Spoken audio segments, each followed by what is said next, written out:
Hello, I'm Rick Prelinger, coming to you via video from San Francisco.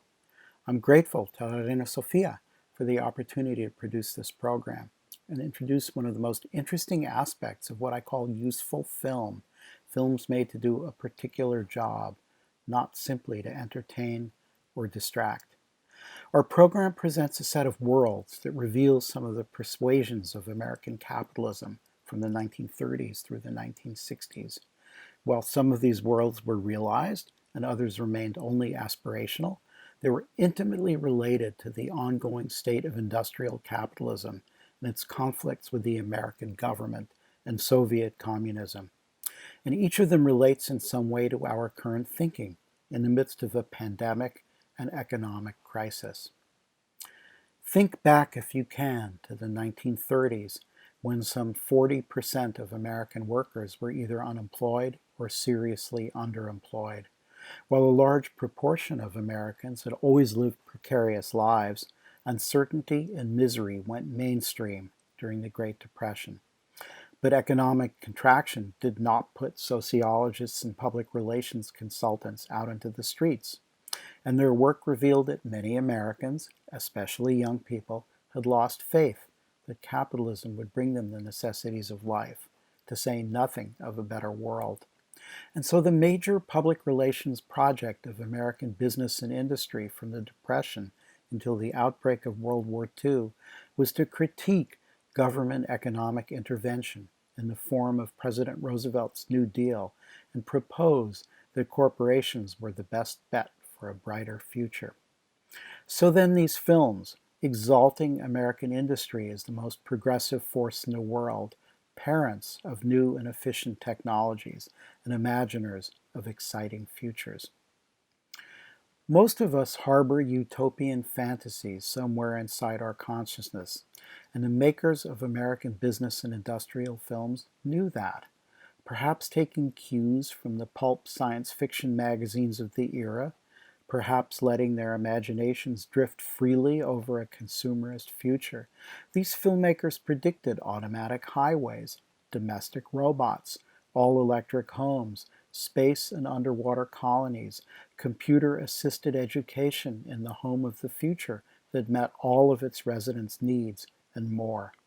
And when these films fell short of predicting futures, they described a utopian present, with efficient communications available to all, a high degree of office automation, freeways that not incidentally required large-scale racist redevelopment of American central cities, and deep expansion of the petroleum economy across the solar system. It was highly unusual for useful films to question the gospel of universal progress and inevitable prosperity, but it occasionally happened.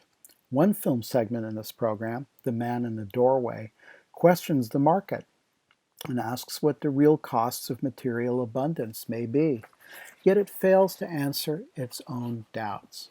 Another film, The Your Name Here story, satirizes the stereotypically hackneyed language and representational tools of the industrial promotion film, pointing out that capitalism offers only generic narratives and predictions that have begun to get worn out and tired.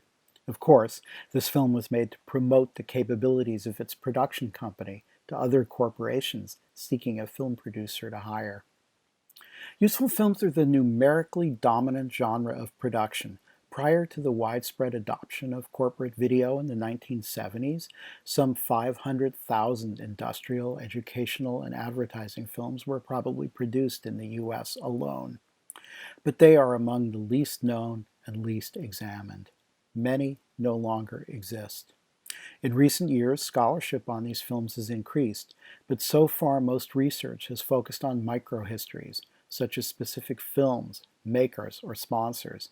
No macro history exists to contextualize their history, taxonomy, or importance, but I'm confident one is coming. Further research is very likely to reveal many distinct aesthetic and rhetorical strains, as well as a huge number of aesthetically and cinematically important works. Segments from several works that merit deep study are included in this program. I'll mention only Long Distance, Give Yourself the Green Light, The Man in the Doorway and the Your Name Here story as films deserving of analysis. There are idealized images and also more prosaic ones, as a reminder that the world shown in useful films, while perhaps closer to lived experience than in feature films, is still highly constructed and stylized. I offer 2 home movie clips produced by a doctor from Colorado, picturing the streets of Harlem and New York City's Lower East Side in 1939, as well as the exterior of the General Motors Pavilion at the 1939 New York World's Fair, as pictured in the film To New Horizons. Home movies are truly an othered and poorly known branch of media, but they are perhaps the best record, or simulation, if you wish, of ordinary people's desires, loves, and aspirations. More than any other type of moving image, home movies are the center of cinema to me, and I believe they are the medium by which future viewers will best understand the alternately peaceful and violent history of the 20th century. Thank you for watching.